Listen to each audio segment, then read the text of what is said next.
Address 8. The boy Christ among the doctors. Now his parents went to Jerusalem every year at the feast of the Passover. And when he was 12 years old, they went up to Jerusalem after the custom of the feast. And when they had fulfilled the days, as they returned, the child Jesus tarried behind in Jerusalem, and Joseph and his mother knew not of it. But they, supposing him to have been in the company, went a day's journey, and they sought him among their kinsfolk and acquaintance. And when they found him not, they turned back again to Jerusalem, seeking him. And it came to pass, that after 3 days they found him in the temple, sitting in the midst of the doctors, both hearing them and asking them questions. And all that heard him were astonished at his understanding and answers. And when they saw him, they were amazed, and his mother said unto him, Son, why hast thou thus dealt with us? Behold, thy father and I have sought thee sorrowing. And he said unto them, How is it that ye sought me? Wist ye not that I must be about my father's business? And they understood not the saying which he spake unto them. And he went down with them, and came to Nazareth, and was subject unto them, but his mother kept all these sayings in her heart. And Jesus increased in wisdom and stature, and in favor with God and man. Luke 2 verses 41 to 52. It has not pleased God to give us very much information in regard to the early life of his beloved Son, as man here on earth. Uninspired writers have tried to fill the gap by producing imaginary stories of the childhood, and youth, and manhood of Jesus.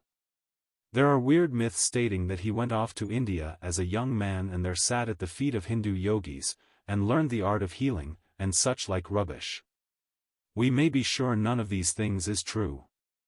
Our Lord Jesus lived a normal life as a boy, growing up in a beautiful Jewish home where the Word of God was adored and loved.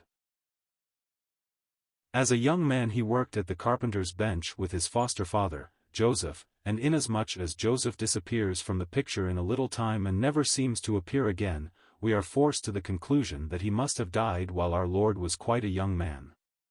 That would bring him to the place where he would be the head of the family, and caring for his mother and his younger brothers and sisters, for the scriptures speak of his brothers and sisters. God never seeks to gratify mere curiosity. We would like to know more of those hidden years at Nazareth. We would like to know more of the early days of our blessed Lord. We just have enough to let us know that he was a subject child, and that his heart was always open to the voice of God, his Father. Here we get a little light on the habits of the family that help us to understand just what kind of a group it was. His parents went to Jerusalem every year at the feast of Passover. Long years before, God had commanded in the law that his people should go up to the place where he set his name from year to year, to keep the Passover feast, and it was his thought that every Passover might be a lesson to the children. You remember that when the children asked, What mean ye by these things? They were told how their fathers had been slaves in the land of Egypt, and how God had delivered them and brought them out of the house of bondage. The parents were to explain the meaning of the Passover lamb, and though, perhaps, they realized it not, it was a picture of redemption. One can think of our blessed Lord as a mere child taking the place of a little Jewish boy in that home, looking up into the eyes of his dear mother and saying, What mean ye by these things? Then as Joseph went on to explain, he would know far better than Joseph the real meaning of the Passover rites. He knew that he was the true Passover lamb. He had come from heaven in order to give his life a ransom for many. He knew that the blood of the Passover lamb typified his own precious blood soon to be shed for the world's redemption, and yet, perhaps all this knowledge did not come to him as a child immediately, for we are told that Jesus increased in wisdom as he increased in stature and in favor with God and man. The mystery of his incarnation is beyond our keenest comprehension. As the eternal Son of God we hear him saying to the Father, Lo, I came to do thy will, O my God. Yea, thy law is within my heart. Voluntarily he left the throne of glory for the manger of Bethlehem. As God, of course, he knew all things, and yet as man he chose to grow in wisdom as he grew in stature. It is a mystery. We cannot understand how he, who was the eternal wisdom, could yet learn from the word of God.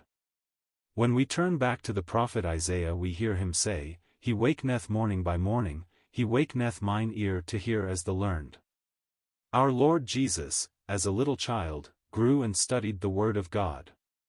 Later he fed on the word of God. It was his constant delight and joy. All these different circumstances must have spoken to his heart, as he knew he was the one who had come to fulfill every one of the types and shadows of the law. It is wonderful to contemplate that lovely family on its way to Jerusalem year after year, and that little child Jesus toddling along beside, or his mother cuddling him in her arms as she rode upon an ass. Then, when he was 12 years old, the visit to Jerusalem had special significance for him. When he was 12 they came up to Jerusalem after the custom of the feast. It was the rule in Israel, when a child reached the age of 12, to bring him to the temple, and there he went through certain ceremonies, something like that of confirmation in some of our churches. From that time on he was recognized as the son of the law. A child was not supposed to be on his own responsibility until he reached the age of 12. His parents were responsible for him until that time, but when he became 12 years of age he accepted his own responsibility, and it was now put up to him that he was to obey God and keep his law and seek his favor. So our Lord Jesus at 12 years of age took his place as the son of the law. He was a true Israelite, and he came to fulfill everything in the law of Moses according to the will of God. On this occasion something occurred that may have a very serious lesson for us. When the Passover feast was ended and the people were leaving the city and wending their way back to their various homes, the family to which our blessed Lord belonged and many of their friends and relatives passed through the gates of the city and took the road to the north. Joseph and his mother did not inquire whether the young lad Jesus was with them. They took that for granted. No word was told him that they were going, and he was not under responsibility to leave with them. There was something else upon his heart and mind that God the Father had revealed definitely to him. They took the northern route, and went on a whole day's journey supposing him to be in the company. Then, when they undertook to camp for the night, they sought him everywhere and he wasn't there. Our friend, Gypsy Smith, has often preached a very great sermon on the subject, the lost Christ, and pointed out how possible it is to take it for granted that Jesus is in the company, and yet to be without him. It is never true that the Lord Jesus Christ leaves those whom he has saved by his grace. It is never true that, having taken anyone up in his loving kindness, he later forsakes them, but it is sadly true that Christians may go on taking it for granted that they are in fellowship with him when actually they have drifted away from him in heart. They are not enjoying his presence, and they hardly realize their loss. I wonder if there are not some of us here today who have had that experience. It is so easy to go on in an outward form of religiousness and not really enjoy the presence of Christ. It is possible to sit at the table of the Lord and to be conducting services for the Lord, and yet not have the presence of the Lord with us, and it is possible to go on, day by day, thinking everything is all right when in reality things are very, very wrong because we are out of touch with him. We are not enjoying communion with him. So it was with this group, awakened at last to realize that in some way or other they had missed him. They took the long road back to Jerusalem, no doubt inquiring of friends if they had seen him. When they got to the city 3 days went by before, at last, they found him in the temple. One would have thought they would have gone there first. That was his Father's house.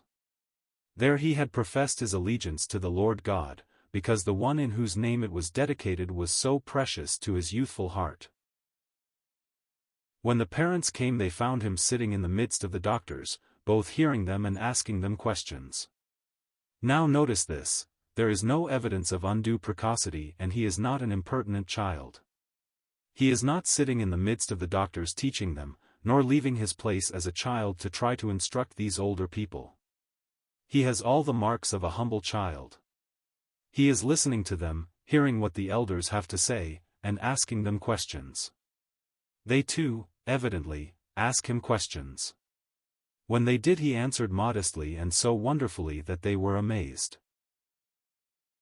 We read, "And it came to pass, that after 3 days they found him in the temple, sitting in the midst of the doctors, both hearing them and asking them questions. And all that heard him were astonished at his understanding and answers. They did not know that this child was, over all, God blessed forever, who had taken our humanity in order that he might fulfill all that was written of him in the law. They did not realize that the Messiah for whom they had long waited was there in their midst. They said, "We have never seen a child like this before.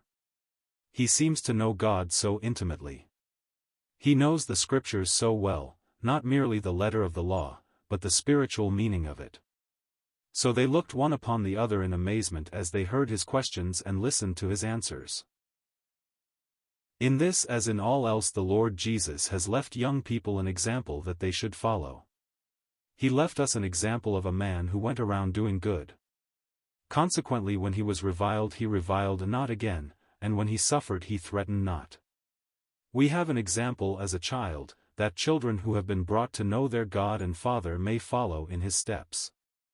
Young folk, let me impress upon you the importance of familiarizing yourselves with God's blessed word.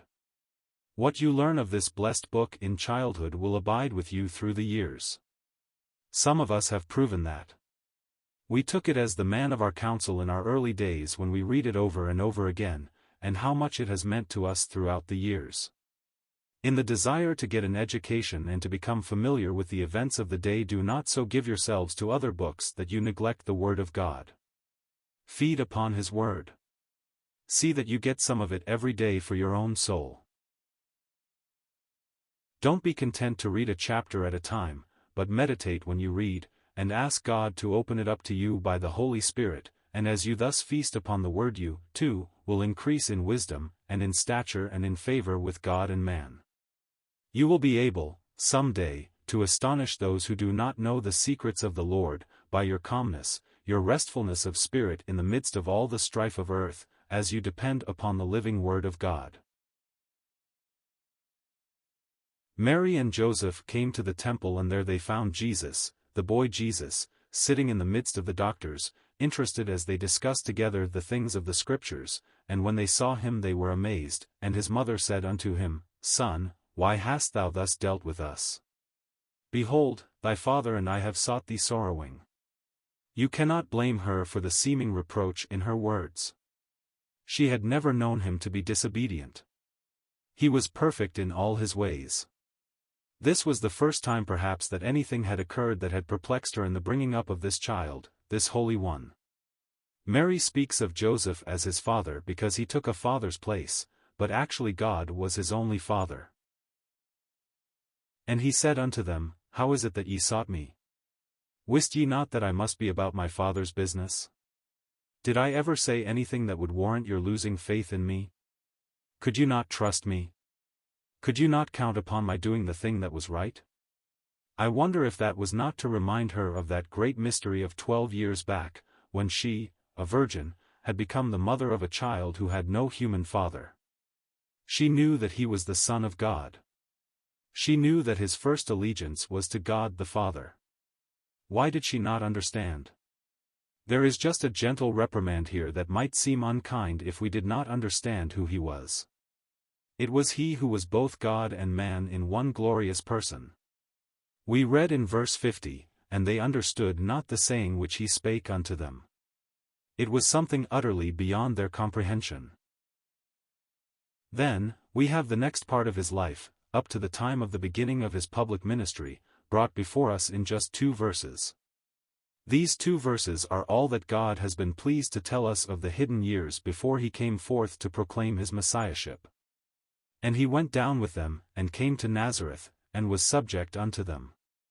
There again, what an example he sets to Christian young people of all ages. Oh, how much in subjection there is today. God's word has said, Children, obey your parents, for this is right. It is the first commandment with a promise. Children are to honor their parents, although sometimes the parents are not very deserving of honor, but the children at least should try to cover the failures of their parents and to give them what honor they can. But oh, how children today dishonor their parents. How much disrespect there is. How much disobedience there is. In the old days it was, "Children, obey your parents." Now it is largely, "Parents, obey your children." I was in a home not long ago and the folks were getting ready to go out on a little trip. The mother was downstairs in the car, and the daughter was calling upstairs to the father. I think she felt she ought to apologize to me, and she said, "I hope you won't misunderstand, but, you know, I have the most awful time training father to do as he is told." That is just a picture of the times. Instead of children doing as they are told, they are seeking to force the parents to obey the children. But how different the example set here by our blessed Lord, this holy youth growing up there in Nazareth. He was subject unto his parents. We are told his mother kept all these sayings in her heart. She was pondering day by day as she noticed the development of this wonderful child, as she thought of the angel's message of the miraculous birth and of some things that had transpired since. She was trying to peer into the future, wondering what was to be the destiny of this marvelous being, of this one who was to be in her care. The last verse gives us the end of what the scriptures reveal concerning his early years, and Jesus increased in wisdom and stature, and in favor with God and man. In all this he is an example to us. If we would grow in grace as we grow in years, we need to feed on the Word of God and to spend much time in communion with our Heavenly Father by prayer and meditation. In Hebrews 5 verses 11 to 14, the inspired writer bewails the sad fact that so many of God's children make such slow progress in the spiritual life. After years of Christian profession, they are still as babes in Christ, unable to appropriate and to digest the deeper spiritual truths of the Scriptures, but are such as need to be fed upon the milk of the Word. Paul speaks in a similar way to the Corinthian believers, 1 Corinthians 3 verses 1 and 2. One evidence of spiritual babyhood is the tendency to quarrel over trivial questions, and to follow after human leaders instead of being subject to the direction of the Holy Spirit. Babies are inclined to be quarrelsome and self-willed. Some Christians manifest the same childish characteristics. Those who go on with the Lord and grow in grace and in the knowledge of Christ become increasingly like their Master. In this, as in all else that pertains to life and godliness, our blessed Lord as man on earth was our example. While Jesus was the incarnate Son, yet as a youth in the home at Nazareth, he increased in wisdom as he grew in stature, and men marveled at the grace that was seen in his holy ways.